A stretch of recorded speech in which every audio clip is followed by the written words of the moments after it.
Comme vous l'avez sans doute appris, ce matin, le procureur de circonstance que vous avez nommé après un entretien d'embauche, ayant autorisation de perquisitionner depuis vendredi dernier, a choisi de le faire ce matin à 7 heures. Et j'ai ouvert ma porte à des gens qui tapaient précipitamment. Ils étaient armés et avec des gilets pare-balles, car on ne sait jamais avec moi ce qui peut se produire. Cette perquisition se faisait sans aucun motif d'urgence, comme ce peut être le cas lorsqu'il faut faire éclater la vérité.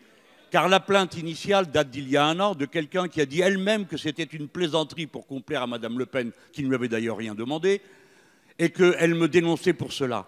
1 an et demi après, on fait une perquisition chez moi, au siège du parti, au siège du mouvement, et chez 9 personnes.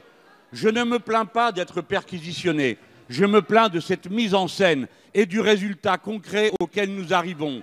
La deuxième plainte concerne les comptes de campagne présidentielle qui s'avèrent être un véritable traquenard, comme ce monsieur Logereau, que vous avez augmenté de 57%, maintenant a transformé cette commission en un moyen de dénoncer les gens et de les envoyer au pilori il y a plus de 7 mois. Voilà ce que j'ai à vous dire, et c'est encore l'état de droit. Je suis président d'un groupe d'opposition. 7 heures de perquisition, c'est mon chef de cabinet. Vous avez tous mes rendez-vous depuis 2 ans. Vous avez aspiré tous les fichiers du mouvement à la France Insoumise et tous ceux du parti de gauche sans que nous ayons signé un seul procès-verbal. Collègues, êtes-vous devenus déraisonnables? Voyez-vous ce que ça veut dire?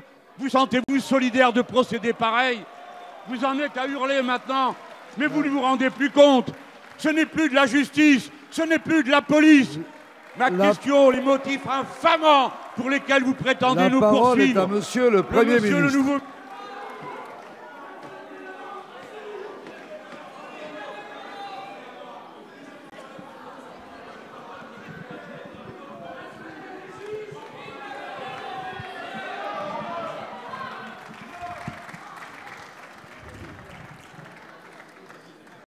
Monsieur le Président, Mesdames et Messieurs les députés, Monsieur le Président Mélenchon, j'entends dans votre question une émotion et une colère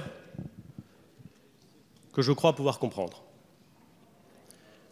Elle est l'émotion et la colère d'un citoyen, en l'occurrence un responsable politique, de bonne foi, car je crois à votre bonne foi par construction et peut-être même aussi par conviction, qui se trouve confronté à une procédure judiciaire.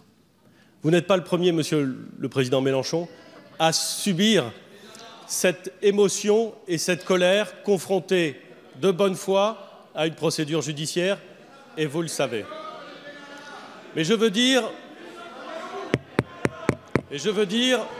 Monsieur le Président, avec le plus grand calme, qu'il y a dans votre question quelques inexactitudes et un désaccord fondamental.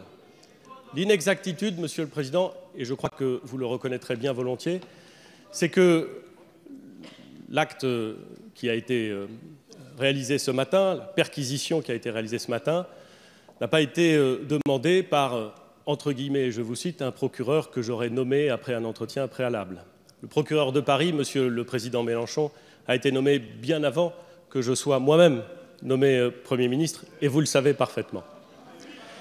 Sur le deuxième élément, et c'est le point d'un désaccord profond, il m'appartient, parce que je suis Premier ministre, parce que je suis respectueux de la loi et du texte constitutionnel, de faire prévaloir en toutes circonstances l'indépendance de la justice. Cette indépendance qui fait qu'il n'y a aucune, Monsieur le Président Mélenchon, aucune instruction individuelle donnée au procureur, qui fait que les décisions du procureur, en l'occurrence celle-ci, a été soumise au contrôle d'un juge de liberté et de la détention qui est un magistrat du siège et qui est évidemment parfaitement indépendant. Il ne m'appartient pas, Monsieur le Président Mélenchon, il n'appartient d'ailleurs en vérité à aucun d'entre nous de remettre en cause le texte constitutionnel et le principe fondamental de l'indépendance de la justice. Si vous voulez porter le débat sur le terrain politique de l'indépendance de la justice, convenons-en, c'est un débat politique. Mais dans l'accomplissement des procédures judiciaires, mais je le dis, mesdames et messieurs les députés, avec la plus grande clarté et le plus grand calme, dans l'accomplissement des procédures judiciaires, la justice est évidemment indépendante et il nous appartient de faire prévaloir ce principe d'indépendance. Merci, Monsieur le Premier ministre.